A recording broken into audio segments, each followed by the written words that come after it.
राष्ट्रीय पोषण अभियान एक बहुआयामी मिशन है जो प्रधानमंत्री श्री नरेंद्र मोदी के विजन सुपोषण भारत यानी कुपोषण मुक्त भारत पर आधारित है। महिला एवं बाल विकास मंत्रालय भारत सरकार द्वारा वर्ष 2018 से बच्चों, किशोरियों एवं महिलाओं में पोषण के स्तर में सुधार के उद्देश्य हेतु राष्ट्रीय पोषण माह प्रत्येक वर्ष सितंबर माह में मनाया जाता है। मातृशक्ति राष्ट्र शक्ति को साकार करती प्रधानमंत्री मातृ वंदना योजना गर्भवती व धात्री महिलाओं के बेहतर स्वास्थ्य, देखभाल व पोषण के लिए चलाई जा रही है। इस योजना को गति प्रदान करने के लिए कई गतिविधियां आयोजित की जाती हैं, जिसमें ग्रामीण महिलाओं की भागीदारी रहती है और वे अपने स्वास्थ्य के प्रति जागरूक होती हैं। पूरे माह को 4 चरणों में बांटा गया है, जिसमें प्रथम सप्ताह में हमारा पोषण वाटिका पौधारोपण, जो हमारे गुणवत्तायुक्त पौधे हैं उसको हमें किस प्रकार से आंगनवाड़ी केंद्रों पर पोषण वाटिका लगवानी है, ये हम बता रहे हैं।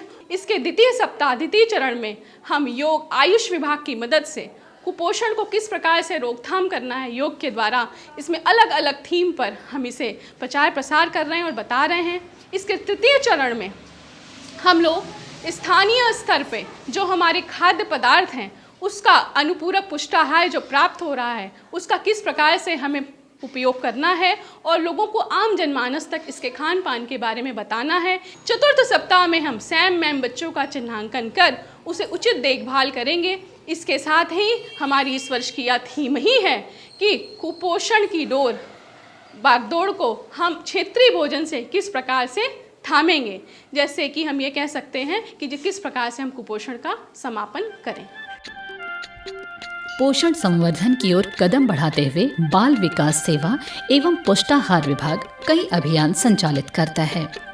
इन्हीं अभियानों में से एक है गोद भराई रस्म, जिसमें गर्भवती महिला की गोद पौष्टिक आहार से भरी जाती है। चूंकि गर्भवती महिला पूरे परिवार की जिम्मेदारी होती है, इसलिए उसके पौष्टिक खान पान का ध्यान सभी को रखना चाहिए। अगर गर्भवती महिला स्वस्थ होगी तो उसका बच्चा भी स्वस्थ होगा और प्रसव के बाद माँ और बच्चे को स्वास्थ्य संबंधित कोई कठिनाइयां नहीं होंगी। अन्नप्राशन भी एक महत्वपूर्ण अभियान है, जिसमें छोटे बच्चों को पोषक आहार खिलाकर आंगनबाड़ी केंद्रों पर ये रस्म निभाई जाती है। इसमें धात्री महिलाओं को जागरूक किया जाता है कि बच्चों को प्रतिदिन पोषण युक्त भोजन दें। पोषण जागरूकता अभियान में 0 से 5 साल तक के तीव्र अति कुपोषित सैम तथा मध्यम अति कुपोषित मैम बच्चों का चिन्हांकन किया जाता है। कुपोषण को मापने के लिए पिछले सालों में जब हम वजन के अकॉर्डिंग उम्र के सापेक्ष हम वजन की कैटेगरी निकालते थे तो लाल पीले हरे बच्चों के आधार पे हम अति कुपोषित और कुपोषित बच्चों का चिन्हांकन करते थे। परंतु इस वर्षों में जब हम वजन के सापेक्ष लंबाई व ऊंचाई का मापन स्टेडियोमीटर व इन्फेंटोमीटर के द्वारा कर रहे हैं, तो यह हम एक बदलाव देख रहे हैं कि ऐसे बहुत से बच्चे जो हमें देखने में लगते हैं कि नहीं ये कुपोषित नहीं होंगे या इनको ज़रूरी देखभाल की ज़रूरत नहीं है, परंतु जब हम स्टेडियोमीटर इन्फेंटोमीटर के माध्यम से उनकी पहचान करते हैं तो ऐसा लगता है कि नहीं, अब कुपोषण के मापने का एक ये नया तरीका है और बच्चों के स्वास्थ्य में भी एक बहुत अच्छा बदलाव आ रहा है और माताएं और उनके अभिभावक भी काफ़ी अच्छा महसूस कर रहे हैं। सैम एवं मैम बच्चों के चिन्हांकन के साथ ही स्वास्थ्य विभाग के माध्यम से ऐसे बच्चों के स्वास्थ्य की जांच व इलाज की सुविधा का प्रबंधन भी पोषण अभियान के तहत किया जाता है।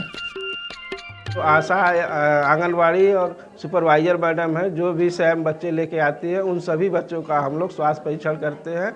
वजन लंबाई लिया जाता है, उनके आवश्यकता अनुसार उनको मेडिसिन भी दी जाती है, आयरन सिरप भी दिया जाता है। इन लोग को सप्ताह में 2 बार पिलाने का सलाह दी जाती है खाना खाने के बाद। हाँ, जो बच्चे अति कमज़ोर होते हैं, गंभीर होते हैं, उनको NRC रेफर भी किया जाता है। मातृ पोषण और बाल पोषण अभियान के अंतर्गत चिन्हित सैम व मैम बच्चों के अभिभावकों, खासकर माताओं को पोषण तश्तरी एवं पोषण रंगोली के माध्यम से भी जागरूक किया जाता है और पोषण के बारे में सुशिक्षित किया जाता है।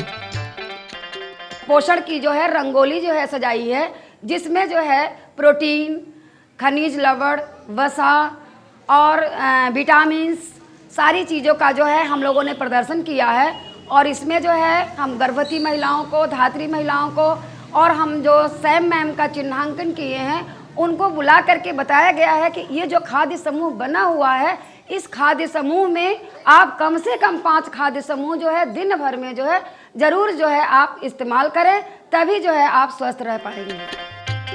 पोषण अभियान के तहत बच्चों की माताओं के स्वास्थ्य प्रबंधन पर भी समुचित निगाह रखी जाती है। अभियान के तहत बच्चों का टीकाकरण भी समय पर कराया जाता है।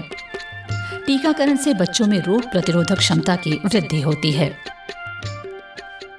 गांव में शिक्षा की बहुत कमी होती है, इसलिए पोषण माह के अंतर्गत हम अपनी गर्भवती महिलाओं और किशोरियों को ये समझाते हैं कि किस प्रकार से उन्हें साफ सफाई से अपने स्वास्थ्य को अच्छा बनाना है।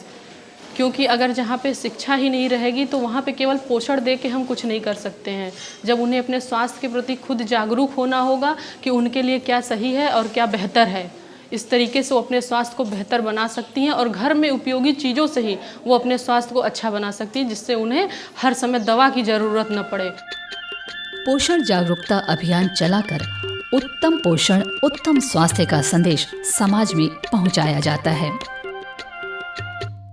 इसमें चिन्हित बच्चों का हर सप्ताह वजन लेने के साथ उनको दिए जा रहे भोजन की जानकारी भी रखी जाती है। आंगनबाड़ी में काम करने वाली कार्यकर्तियां कुपोषित बच्चों के घर जाकर उनका डाइट चार्ट बनाकर पोषण का प्रबंध करती हैं। आंगनबाड़ी व सहायिका माताओं के भी घर जाकर डाइट चार्ट के हिसाब से भोजन करने का सुझाव देती हैं। साथ ही ICDS की अधिकारी भी माताओं को पौष्टिक भोजन करने के लिए प्रेरित करती हैं। हम गर्भवती महिलाओं की थाली, धात्री महिलाओं की थाली, 7 माह से 3 वर्ष के बच्चों की थाली और 3 से 6 वर्ष के बच्चों की थाली जो है तैयार किया है।